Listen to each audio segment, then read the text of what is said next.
Hello and welcome to the 20th Datacloud Global Congress in the south of France. I'm now joined in Cannes by Karsten Winther, President of EMEA for Vertiv. And Karsten, pleasure seeing you. Thank you. How's Cannes treating you? How many Dataclouds have you been to? Oh, well, I think I've been to 8. 8? Oh wow, that's... 7 or 8. Yeah. I always enjoy coming here. First of all, it's a very effective way of actually reconnecting with clients and partners in the landscape of the data center industry, but also,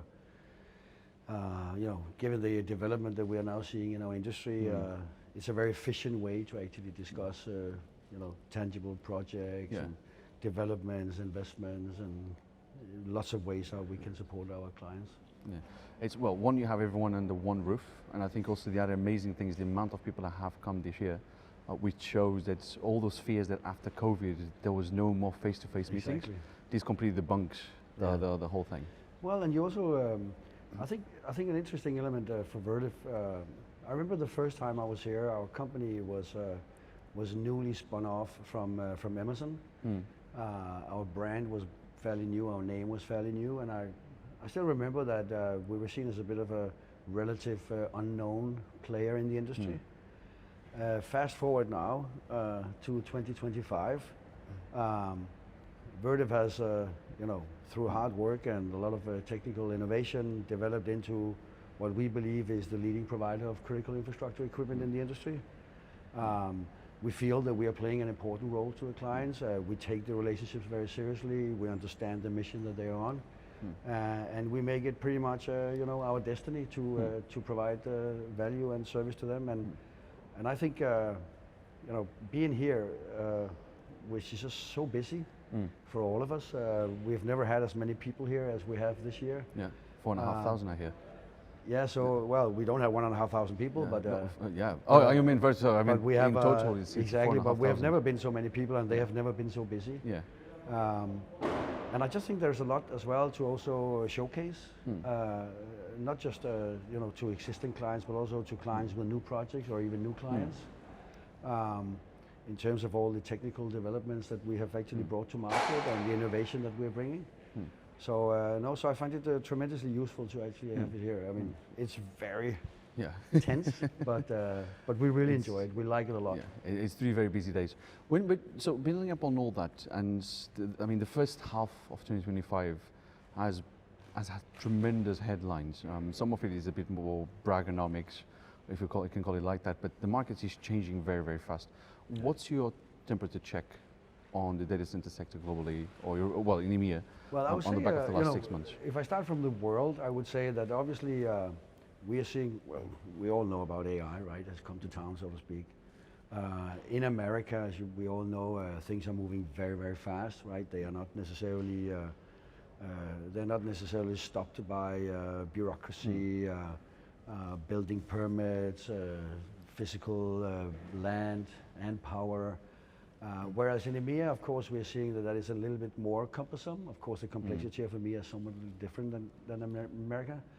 And if I actually try and break it EMEA down, I would say that it's very true that I've never seen, in the past, a data center of 5 megawatt was a huge data center. Right now, that's just a corner of a site. And I would say that if we are trying to break out, the requirements, the announcements of investments being made, of course, I would have to start with Middle East. A few weeks ago, as I'm sure that you saw in the news, President Trump was actually attending a session between America or USA and Saudi. And as an American company, I was invited to participate in that. And it was very energizing to meet all those senior level politicians and C-level industry players, and just listen to the amount of investments that is going in. And of course, as an American player, being very active in Saudi, we had the opportunity, of course, to play a role there. We are investing quite significantly in Saudi. We are actually also investing quite significantly in the other parts of the Middle East. I think it's fair to say that Middle East is probably given the way that this region is structured. You know, they basically take decisions pretty fast. And for Vertiv, that is definitely one of our, in EMEA, that's definitely one of our major growth areas. If I were to talk about another region, I would go to the Nordic region.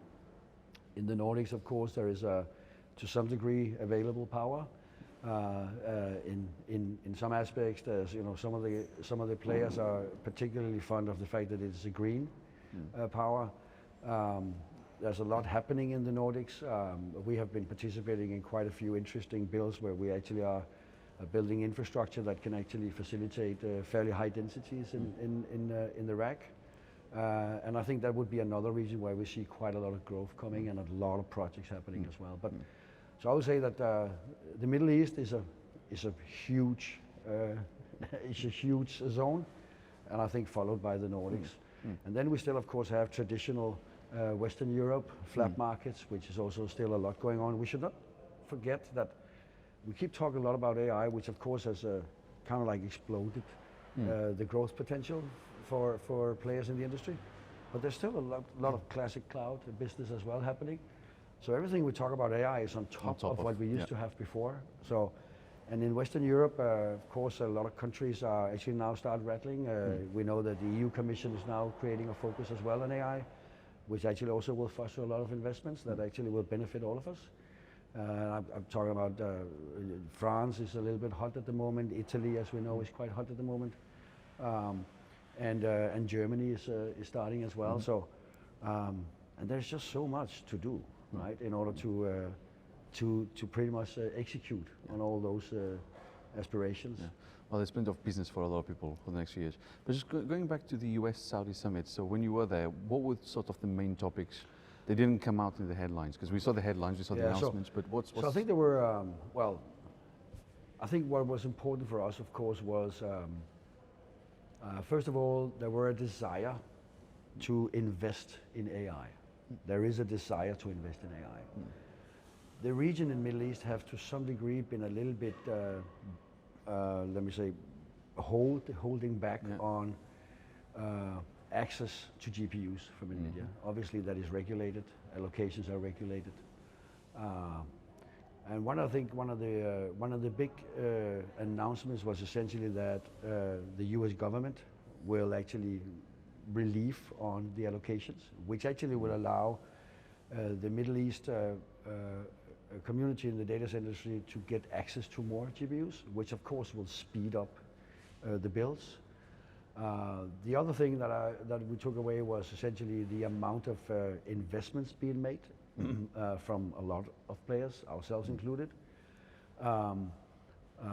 I think in Saudi specifically, they also announced the foundation of the company Humane, which will essentially be the facility that will host all AI builds, and of course utilize and execute all the applications that is going to happen through that.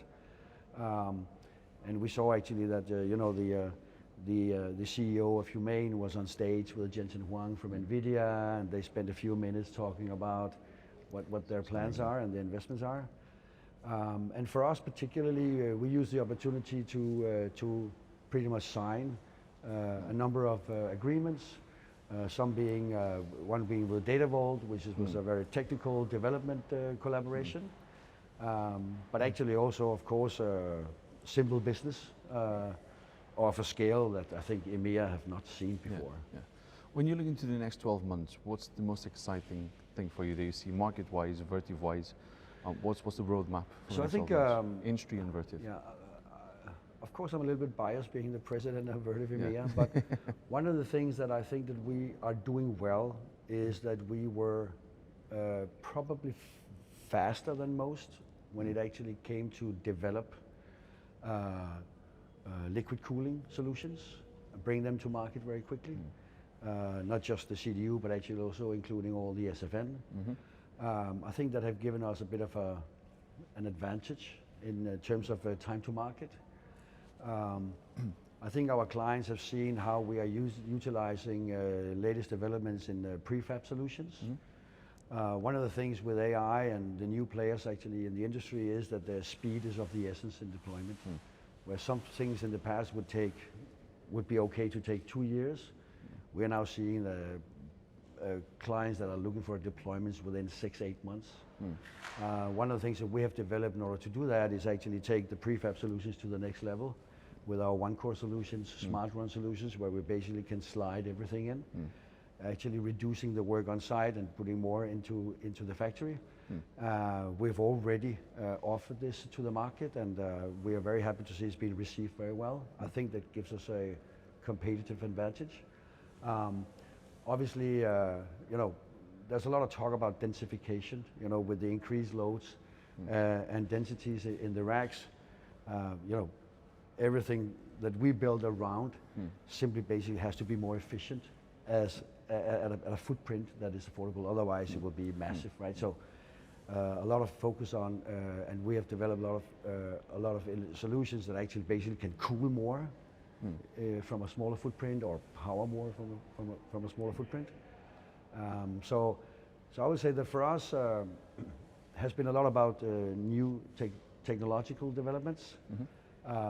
It enables us to have the very, very detailed and technical conversations with clients, even go into co-development of solutions when they need it, in a very, very granular manner, very detailed and technical manner.